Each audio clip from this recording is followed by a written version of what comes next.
Francesco Abbruzzino with the scoop. The lady you see up on the screen is Nancy Detert. Yes, I grew up a block away from her in Pinebrook in Venice, Florida. She was a state senator. Now she's the county commissioner. She just walked in. Nobody challenged her. I knew her three sons. They probably won't talk to me anymore because I'm not a huge fan of her mother's actions. And actually, on a personal level, I've seen her at parties. She probably doesn't remember me. She probably doesn't remember me as a kid. She's a nice lady. But when she gets behind that, up on that diocese, but their citizens are concerned, and one of them is Mike Constantino, who ran for county commission. He's the guy that's been advocating to open Beach Road and taking legal issue with the county. Very activist-oriented individual looking out for the rights of the individuals. He's concerned that the Nancy Deterts and the Charles Hines, both up for re-election in 2 years, both from the Northport to southern Sarasota area, that's their territory. And since we're single district, let's see here. Charles Hines in the Venice area. I think Nancy's more towards the Northport area. I can't remember. I think she moved out of Pinebrook. But anyways, they're saying it's having adverse consequences that nobody thought about. And the first one is, both of these passed. I mean, one by like 65%. The first one passed by like 70% of the vote. And it basically prohibited the selling or giving away of county-owned parks and preserves and to prevent the county from vacating any road segments of rights of way, beach roads and all that stuff, golf access, and all that good stuff.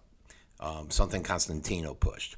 Now, the commission is concerned that this issue, this amendment, might get in the way of their deal with Moat. And to be honest with you, Charles Hines even said that. He said, look, we need to maybe, when they were talking to Moat about either buying or leasing the land out at Benderson Park, they were talking to him and saying, we got to do something because this amendment might change it.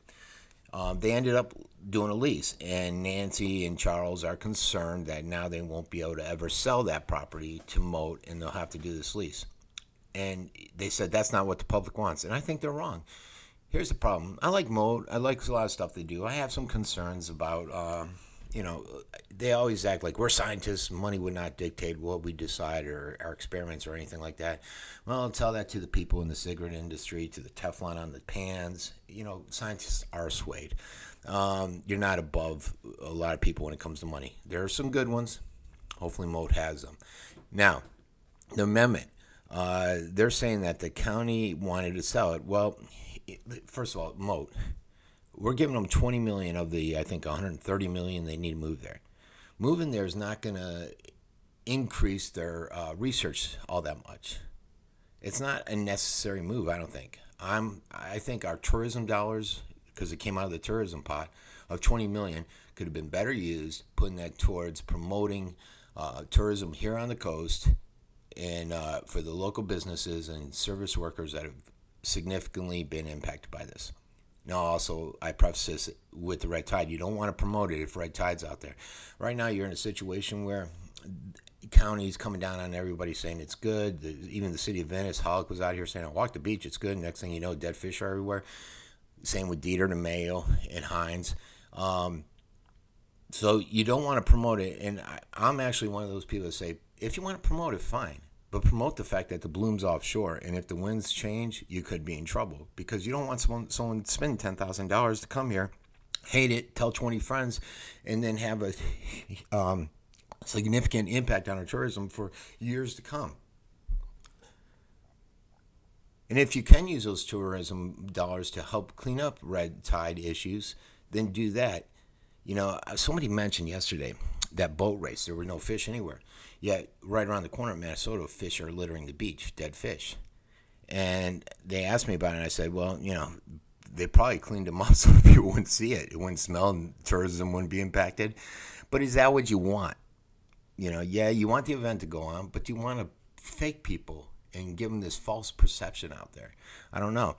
So this Moat deal, $20 million plus the land, they're renting it, and they're renting it for I don't think most people realize how much the rent is on this park. It's basically a short-term lease for $100 a year. That's it, $100 a year. So we're giving them $20 million. We're giving them a lease that they lease for only $100 a year, long-term lease for 40 years if the land use approvals are denied. there's some stipulations that go in there, but that's a nominal fee. All for this move. They're not going to hire on a lot more people. I mean, they will hire a few. It's not going to lead to better research. Why are we doing this? But Nancy and Charles Hines feel that the public wants moat there. They want this deal, and they want them to be able to purchase the land and make the best deal. Also, Charles, who is on the county commission, said that the ballot language required 75 words, so he couldn't convey the consequences of the amendment, and that it was very vague and restrictive, yet they approved it. This is the language on that ballot was approved by this county commission. So now they're arguing that it's no good, and that they basically are trying to build upon not having to listen to the voters' choice in the future. That's what they're essentially trying to do. They're trying to bypass what the voters voted for, Charles Hines and Nancy Detert. And the second measure is on the opening of Beach Road. Everybody said, look, we want it. You shouldn't have given it to those homeowners. It passed by 65%. Nancy says, well, we got to buy it back. That could take some money. We don't know how much. And Constantino dismisses that. He's saying, look, the county's just telling mistruths out there. They're trying to stall it. And they're trying to avoid implementing the will of the voters, just like they're trying to do with this moat deal. He believes the commission purposely made the ballot language vague so that they could later challenge the passage of Beach Road and of the other amendment involving the parks, which involves moat. So it's up to you. You decide. I mean, Charles Hines is a lawyer. I wouldn't put him past him. So that's it. What do you guys think? This has been Francesco Abbruzzino with The Scoop.